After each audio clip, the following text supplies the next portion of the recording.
सब्जी वाला किसान। एक गांव में एक छोटा किसान माधव रहता था।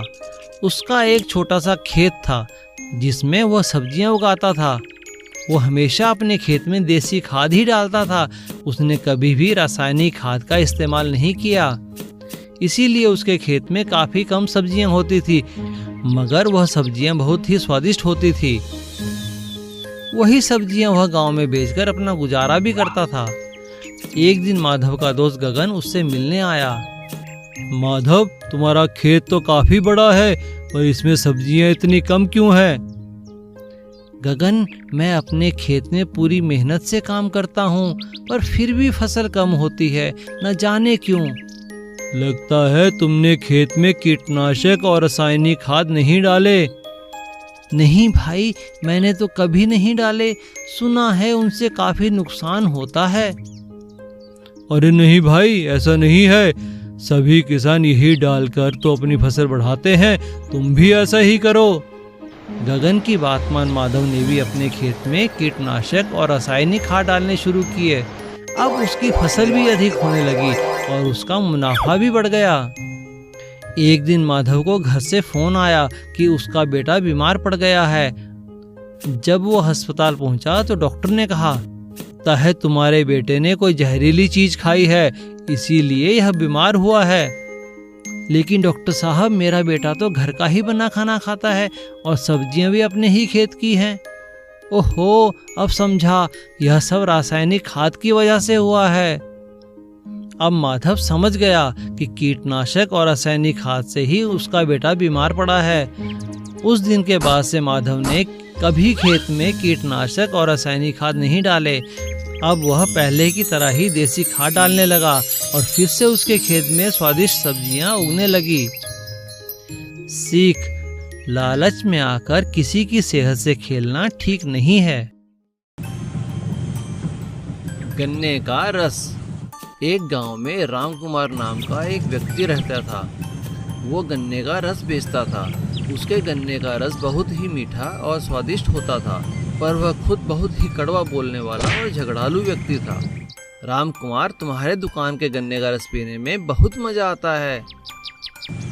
हाँ हाँ, ठीक है, सभी लोग यह कहते हैं, इसमें नया क्या है? राम कुमार हमेशा परेशान रहता था। ओह, इन ग्राहकों ने तो नाक में दम कर दिया है, थोड़ी भी देर चैन से नहीं बैठने देते। अरे भाई राम कुमार, कहाँ हो? बोलो, क्या बात है? तुमने इस बार भी मेरा कर्जा नहीं चुकाया और ब्याज भी देर से देते हो। हाँ हाँ, तो क्या हुआ, देता हूँ ना। इसमें इतना क्यों सुना रहे हो? मैं तुम्हारे पैसे चुका दूंगा। तुम हर बार यही कहते हो। देखो, मुझे जल्दी से पैसे लौटा दो वरना। हाँ हाँ, क्या वरना? क्या कर लोगे? मुझे धमकी देते हो?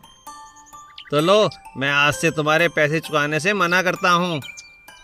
देख लूँगा कैसे नहीं दोगे। अभी हंस रहा हूँ, फिर आऊँगा। ओह, मेरा तो दिमाग ही खराब कर दिया। तभी उसकी दुकान पर एक मंत्री आए। राम कुमार, तुम्हें राजा ने याद किया है। उन्होंने तुमसे 2 बाल्टी गन्ने का रस मंगवाया है। कल दोपहर से पहले रस लेकर पहुंच जाना। हाँ हाँ, पहुंचा दूंगा। दूसरे दिन राजकुमार ने सुबह ही सारा रस निकाल कर रख दिया। फिर वो शंभू गाड़ी वाले का इंतजार करने लगा, जिसमें रखकर वो रस राजमहल पहुंचाता है। जब तक शंभू आएगा मैं घर जाकर खाना खा लेता हूँ, फिर शंभू के साथ रस को लेकर राजमहल जाऊंगा। थोड़ी ही देर बाद जब राजकुमार वापस आता है तो देखता है दोनों बाल्टी रस गायब है। अरे यह क्या, रस कहाँ चला गया? वो निराश होकर शंभू के साथ राजमहल की ओर चल पड़ता है और वहां जाकर सारी बात मंत्री को बताता है। ठीक है, हम पता लगाएंगे कि चोरी किसने की है। अगले दिन मंत्री सुबह ही राजकुमार के पास पहुंच गया। क्या तुम्हें किसी पे शक है? जी, मुझे मनोज पे शक है। तभी वहां से राजा का हाथी गुजरता है। अरे वाह, क्या ये राजा का हाथी यहाँ भी आता है? हाँ जी, ये तो रोज यहाँ से निकलता है और कई बार रस भी पीना चाहता है। जो भी रस गिर जाता है उसे ये चाट लेता है। तो लगता है कल भी इसने ही रस पिया है। हाँ, लगता है आप ठीक कह रहे हैं। मैंने अपने गुस्से की वजह से ध्यान नहीं दिया कि हाथी भी यहाँ से गुजरता है। मैं तो यूं ही मनोज पर शक कर रहा था। गुस्से में हम अपने अच्छे संबंधों को भी बिगाड़ लेते हैं। लस्सी का ठेला। एक दफ्तर के बाहर एक आदमी गोपाल लस्सी बेचता था। सभी आसपास के दफ्तरों से लोग उसके पास लस्सी पीने आते थे। गोपाल अपने आलस के चलते लस्सी के लिए दही खुद नहीं बनाता था।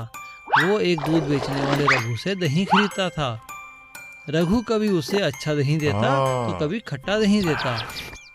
एक दिन गोपाल ने रघु से कहा, अरे रघु, यह क्या, कल तुमने बहुत खट्टी दही बनाई थी। इस तरह तो मेरे सभी ग्राहक भाग जाएंगे। मुझे मीठे दही से लस्सी बनानी पड़ती है, जरा सुधर जाओ। हाँ हाँ ठीक है गोपाल, कल से देखना कितना बढ़िया दही बनाऊंगा। रघु खुद भी बहुत आलसी था और हमेशा जल्दबाजी में ही दही जमाता था। एक दिन गोपाल लस्सी बना रहा था। अरे भाई गोपाल, कैसी लस्सी बनाते हो? ऐसी गंदी लस्सी तो कोई नहीं पिएगा। मैं भी अब लस्सी पीना छोड़ दूंगा। छी छी छी छी। क्या करूं भाई, बहुत मेहनत से लस्सी बनाता हूं। लगता है अब अपना दही भी खुद ही जमाना पड़ेगा। माफ़ करना सर। उस दिन के बाद से गोपाल ने रघु से दही लेना बंद कर दिया और अपनी लस्सी के लिए खुद ही दही जमाने लगा। अच्छे दही की लस्सी बनाने के कारण उसके ग्राहकों की संख्या बढ़ गई। अरे गोपाल, तुम्हारी लस्सी तो बहुत स्वादिष्ट है। मैं अपने दोस्तों को भी कल लेके आऊँगा। हाँ हाँ ठीक है गोपाल, देखो आज मेरा दोस्त भी लस्सी पीने आया है। चलो बनाओ लस्सी जल्दी। काश मैं पहले समझ जाता तो मेरा काम पहले से ही काफ़ी अच्छा हो जाता। सीख, मेहनत ही सफलता की कुंजी है।